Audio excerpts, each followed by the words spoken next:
Charmed Part 5. Phoebe and Piper grabbed hold of Paige as the charmed ones were lifted up and thrown apart by the onrushing tidal wave of incoming souls. Piper saw faces that she recognized from P3. Phoebe's empathic powers had her feel the confusion and pain of Luna's victims, and Paige had to suffer the worst fate of all. For it was her orbing power that allowed Luna to capture the souls and harvest them at a distance. And with such a momentous drain on the White Lighter's power, Paige felt every soul surging through her own body. Once or twice her sisters were forced to grab hold of each other to prevent Paige's essence from dimming into the shadows with the forgotten souls. When Billy came to the blue and white polypropylene prison was gone and she was once again in her cot at the manor. Her diapers felt grimy and used, much to Billy's chagrin, and Billy could feel the egg-sized lump on the side of her head pushing through her hair. Shrugging off her discomfort, the young witch pulled herself onto her diapered rear and began to work on a healing spell. There was no use in being half-cocked today. She decided it was better to be ready to go than not. As the healing spell drew to its conclusion, Billy heard excited little voices from outside her door. Obviously, Billy knew that inside the mansion she was as good as a baby, because this was the Charmed One's power base, which meant that Luna's stolen powers would also be at their maximum here. The door was flung open and Billy watched as the tormentors, back in their little girl forms, rushed in, followed by Luna, who was smiling her wicked smile. Billy then found the cot spun upside down and she was dumped onto the floor. The tormentors then grabbed her by the sleeper's neck and dragged her off to the bathroom, all the while followed by a supreme-looking Luna. Billy was stripped of the sleeper and made to stand in the bathtub in nothing but her diapers. The shower nozzle hissed to life beside Billy as the tormentors grabbed and pulled at the young witch in the pretense to be washing her. All the water that hit Billy's torso began to drip down her body and into the young witch's diapers. As the initial blast of icy water turned to a more pleasant heat, Billy could feel her inner diapers beginning to leak into the outer ones. Of course, this was invisible to the watching demons, as Billy was never held in one position long enough for her leaking diapers to be noted, although the taunts from the tormentors showed that they at least knew that her diapers were swelling with the water. With soap in her eyes, her hair pulled into tangles and reddening skin from where she had been pushed and pulled, Billy was in no fit shape to fight off the tormentors, but suddenly they stopped, leaving Billy to stand upright again and find herself face to face with Luna. "Not bad girls, but babies need to be cleaned everywhere," Luna commented. As if on cue, the sodden mass of diapers around Billy's waist finally gave up and the plastic mess fell. Hitting the tub with a wet thud, Billy stood helplessly naked in front of the demons. "Now do you see where you missed?" Luna asked. Billy found herself frozen as Luna clicked her fingers for a rag. One of the tormentors, Billy didn't see which as she had closed her eyes by this point, handed Luna the rag and the demon began to wash Billy's most private areas. Not daring to open her eyes until Luna was finished, Billy just chewed her lip to prevent the tears from coming. "Now I'll need your help to get our little baby ready. I need someone to get breakfast, someone to look out Junior's clothes for today, and somebody else to pack her diaper bag. Do you think you can manage that?" Luna asked. Billy heard 3 positive replies and was suddenly alone with the Luna. "Why are you doing this to me?" Billy dared to ask. She needed the information but had been afraid up till now of the consequences of asking. "It may surprise you to know that not all of my powers come from the Charmed Ones," Luna stated flatly. "And unlike you witches who have a fixed power base, some demons require outside influences for power. For example, my tormentors, as their name suggests, are fueled by negative emotions. Other powers come from different sources, so to me you are just a great big well of power." Luna cooed the last few words of the sentence as she orbed Billy back into the nursery.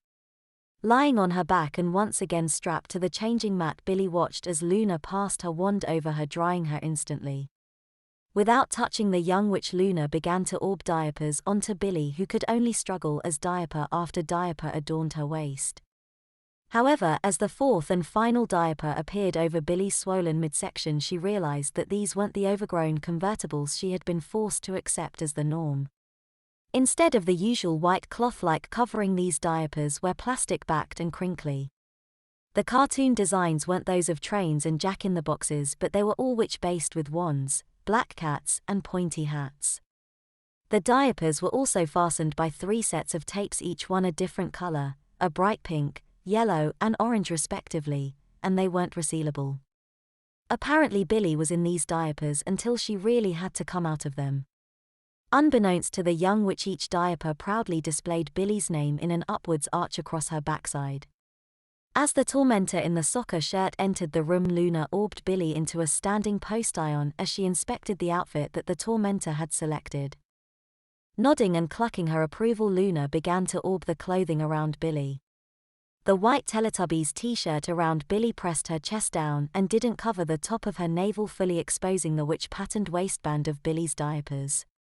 However, both garments were covered by the pink corduroy shortals.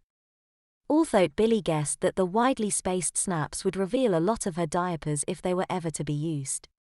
Finding herself being dragged downstairs, Billy tried not to fuss about her lack of shoes or the fact that her hair had once again been left to hang in ragtails. As she stumbled downstairs, the young witch could really appreciate the difference between these diapers and the ones she had been forced to get used to. The deep, wide crotch signaled that these diapers could hold a lot, and instead of the quiet rustling of the other diapers, Billy's movements were accompanied by a loud plastic crinkle, like that of a plastic bag, with every waddling step she took. She really shouldn't have worried about her lack of shoes though, because as she found herself dumped in the overgrown high chair and strapped in, Billy watched as 2 tormentors approached her brandishing white strappy sandals and some blue ribbon for her hair. As Billy's toes were pointed into the sandals and her hair was combed into childish pigtails, the young witch could only watch in horror as an overfull bowl of Cheerios placed on the tray in front of her. With no spoon forthcoming, Billy sat patiently as Luna approached with the racing car-shaped one that Piper had used on the boys. "Now come on, Junior, open up the garage for the racing car," Luna taunted. Billy didn't need to be warned. One way or another she would have been forced to eat the meal, so she did it with quiet dedication, making sure not to spill any of the cereal as Luna hadn't provided her with a bib. "Such a big girl now, aren't we?" Luna cooed. "You didn't even need a bib anymore. Maybe you'll grow out of diapers soon." Luna laughed. Billy found her stomach cramping and she was sure she was about to mess herself. "Maybe not." Luna smiled. As the demon turned away, she picked up the diaper bag. "We're good to go." "Excellent. Let's get in the car then." As she was orbed into the car seat, Billy felt her stomach twist again. Luna had given her no clues as to where the demon was taking her. At the very least she'll be away from the manor, thought Billy as the engine started and Billy's seat began to gently vibrate with the engine revs. Of course, any chance Billy had of having a quiet trip was taken away from her by the 3 tormentors sitting in the back of the car, and as the pacifier was forced between Billy's lips, the tormentors began to try and tickle their captive with their claws. Piper and Paige had been deep in thought as to how they could help Billy since the last onslaught of souls had entered the space. Strangely, sleep and eating held no meaning in this place, but that was of little consolation at the moment. Phoebe, however, had gained a large insight into how Luna's, and especially her wand's, powers worked. It was because of this insight that she had been interrogating Gronders for the last 5 hours straight. "You still have answered my question," Phoebe stated. "I thought I did," Gronders countered. "Honestly?" Phoebe frowned. "Oh, what the hell, it's not like you can vanquish me here," Gronders stated. "So my powers come from the tormentors. As their name suggests, they feed off negative emotions. They can take any form they choose or whoever they listen to tells them to. They're really quite smart and they have the ability to heal each other by merging. When they do this, they also become more powerful. They sound pretty lethal." "How come you haven't tried to take over the world?" Phoebe questioned. "Because they are really bad," Gronders moped. "If they become too powerful, then you can't control them. They are smart enough to work by themselves or in packs, and once they're out, you either have to have enough power to call them back or you destroy them. And, well, say I was to go and try and take over a big city. The tormentors get more powerful. Lots of people, lots of power. They get stronger. Too strong for me to call them back. Now I'm the only one who knows how to stop them or could theoretically do. So they turn on me.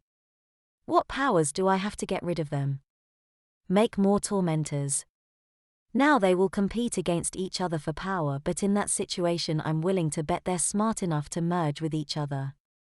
Meaning I can't do a damn thing to stop them. So effectively you couldn't stop your powers. No.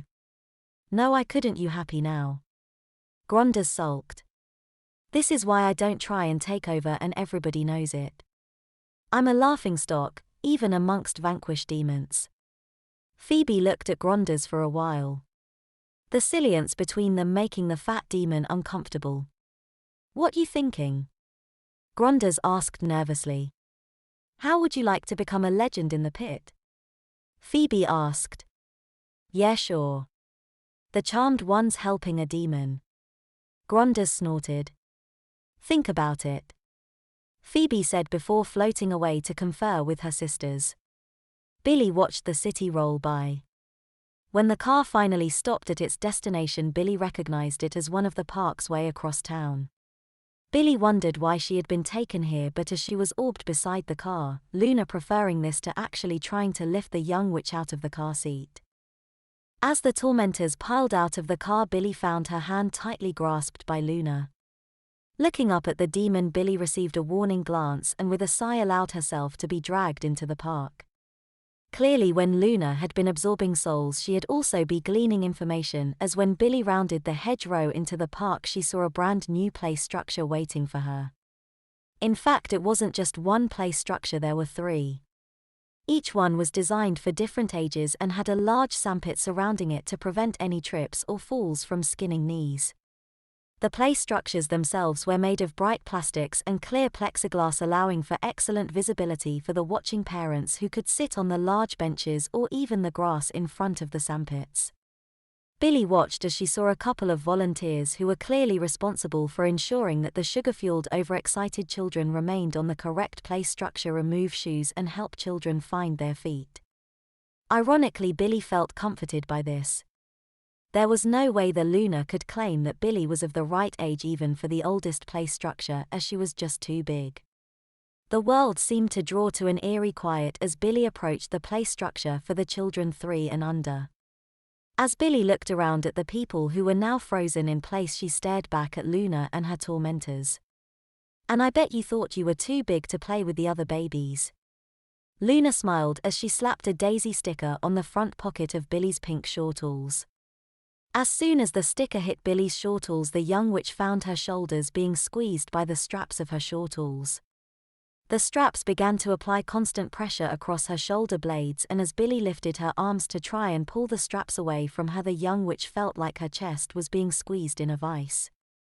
The whole outfit was slowly compressing on itself, and for once Billy was glad of her thick diapers provided her with some protection from the crushing pressure. As the ridiculous outfit began to compress on Billy's lungs and other vital organs in her chest, Billy found it difficult to breathe. Dropping onto all fours, Billy squeezed her eyes shut and concentrated on breathing.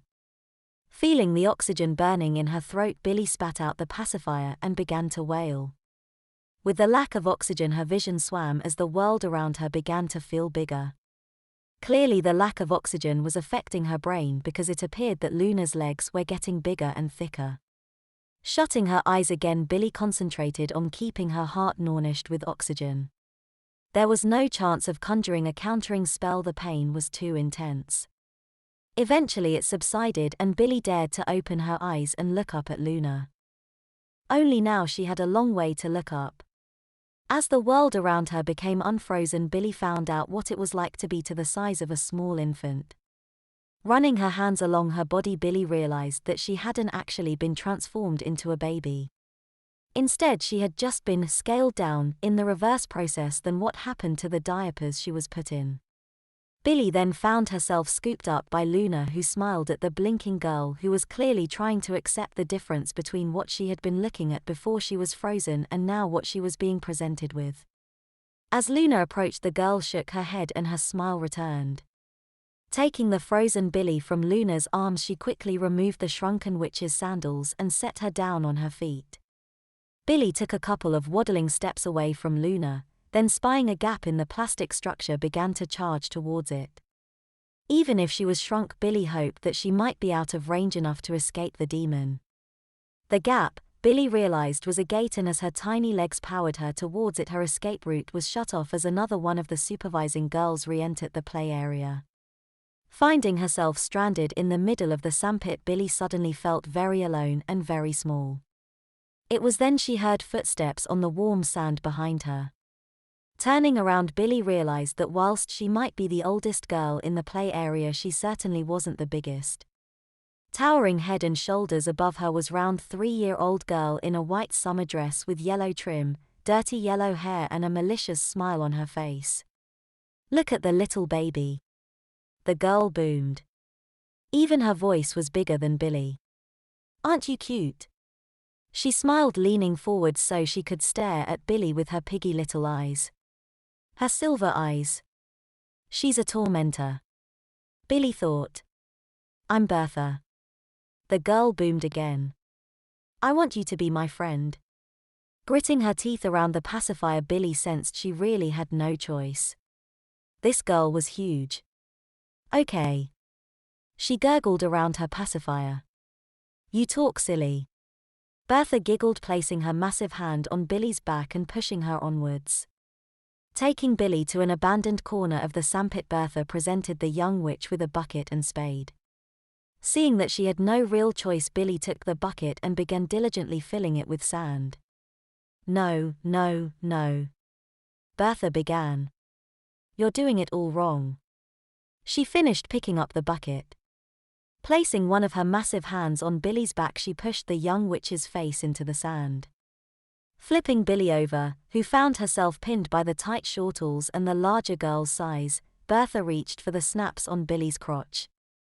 Squirming to no avail, Billy found her diapers revealed to the larger girl, whose sausage-like fingers deftly flicked the shrunk witch back onto her front. Feeling the rear of her diapers move away from the small of her back, Billy continued to try and struggle without any success. As the sand began to flow down on over her exposed skin like a fluid, Billy just lay still and accepted it. Once the bucket was empty, Billy offered no resistance as Bertha picked her up and refastened the snaps of Billy's shortles. "Do it properly," Bertha ordered. Billy stared at the tormentor with hate-filled eyes. Picking up her shovel once again, she began to dig into the sand again. Bertha sighed and moved back towards Billy. Not to be caught by the same trick twice, Billy took the spade and hurled it at Bertha's face, blinding her with sand. Dropping the spade, Billy then turned and sprinted towards the play structure. The sand shifted quickly in the back of Billy's diapers, working its way around her skin, irritating it. The plastic of the diapers made them uncomfortable and clammy, but the young witch simply ignored this and powered onto the play structure. Skidding onto the first level of the structure, Billy immediately headed up the nearest ladder, her diapers swaying as she climbed up to a vantage position from where she could watch for Bertha and any other tormentors.